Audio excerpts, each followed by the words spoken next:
중요한 건 두 가지 지점이에요. 신천지 명단을 확보하는데 일주일이 넘게 걸렸다는 것. 그리고 두 번째는 아직도 정부가 파악하지 못하고 있는 건 그날 청도에서 열렸던 그 장례식 때 우한에 있던 신천지 교인들이, 중국 교인들이 과연 한국에 들어와서 장례식에 참석했었는지 여부에 대해서 아직까지 2주가 가까이 되도록 알아내지 못하고 있다는 이 두 가지 사안은 굉장히 지금 뼈아픈 사안이다라는 거 짚어드리면서 앞서서 우리가 봉쇄 발언 등등, 유시민 작가 등등의 발언도 봤는데 이 모든 것이 영향을 미치는 일이 하나 더 나왔습니다. 청와대 청원 게시판에 문재인 대통령에 대한 탄핵을 요구하는 국민 청원이 30만 명을 넘어섰다는 것입니다. 35만 7,912명. 현재도 청원 진행 중이고요. 이 수치는 저희가 방송 시작 직전, 그러니까 8시 30분경에 파악을 했던 수치가 35만 7,912명이기 때문에 지금은 아마 더 늘었을 것 같은데 20만 명이 넘으면 청와대에서 답변하게 되어 있죠. 그런데 20만 명을 넘어선 건 물론이거니와 35만 7,912명. 청원 내용은 문재인 대통령의 탄핵을 촉구합니다. 여러 가지 이유가 있겠지만 이번 코로나19 바이러스 사태를 대하는 청와대와 정부의 어떤 대응력, 그리고 그때 마침 공개돼서 논란이 일었던 짜파구리 파한대소 장면 등등이 맞물려서 이런 청원 숫자가 올라가는 것 같은데 두 분 어떻게 보셨습니까? 먼저 박 주장님. 네, 저는 참 무겁게 그 대통령과 청와대에서 이제 받아들여야 한다 보거든요. 역시 민심이라는 것은 어떻게든지 반영이 될 수밖에 없는 것이고, 아빠 짜파구리 뭐 그런 것도 굉장히 중요한 문제지만은 뭐 그런 화면이 안 나갔으면 훨씬 낫겠죠. 지금 돌이켜서 보건데.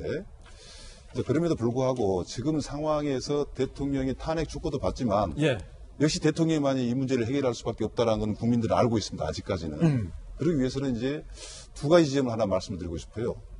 신천지 문제 이야기 나오지 않습니까?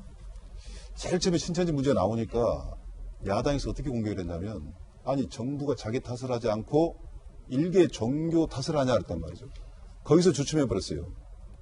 저는 신천지의 종교적인 활동과 어떤 신앙심에는 마음껏 하라 이거죠.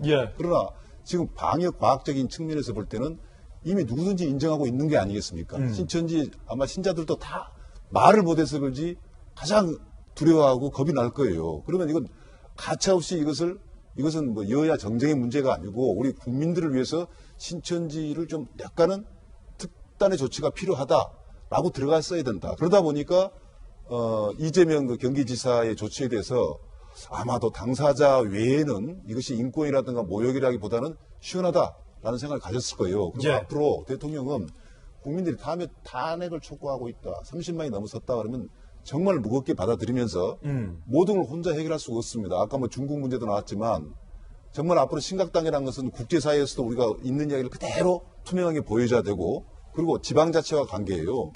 지방자치는 그 지역마다 또 특수성이 있을 수밖에 없거든요. 그렇기 때문에라도 지방과의 같이 호흡하는, 그러므로 해서 리더십을 새롭게 다시 구축해야 되겠다라는 그런 계기로 국민의 탄핵 촉구를 받아들였으면 좋겠습니다.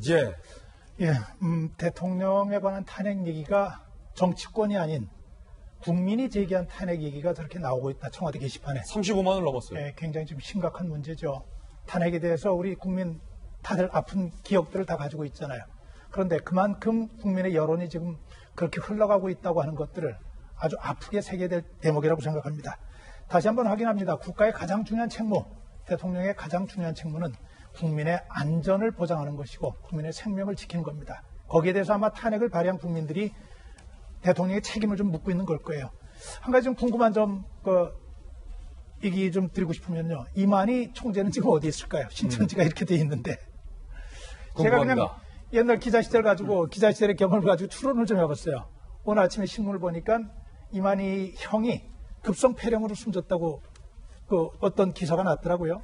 그럼 급성폐렴이라는 거는 지금 코로나19랑 같은 증상 아니겠어요? 그거는 지금 세균성 폐렴으로 다른 거예요? 판명이 난 걸로. 그거 하나 하고 좀 제껴놓고, 두 번째로 그 장례식장에 참석했다는 거 아니에요. 이만희 총재가 병원 관계자들이 확인했어요. 그러면은 이만희 총재 역시 코로나19에 감염돼가지고 어디선가 지금 치료받고 있을 가능성이 꽤 높다는 생각이 제가 좀 들어요. 추측이시죠? 추측이 드는데, 그런데 왜 못 나타나느냐? 신천지 교회 교리상 이만희 총재는 신입니다. 신은 아파서는 안 되는 존재예요. 그 아픈 모습을 보여서도 안 되는 거예요. 그래서 어디선가 그런 치료를 받고 있지 않겠나 하는 생각이 드는데 정말로 책임 있는 종교인의 모습이라면은 나오셔서 신천지 교인들이 자발적으로 협조할 수 있도록 총재가 앞장서서 이끌어주는 모습이 지금은 가장 필요한 것 아닌가 싶습니다. 예.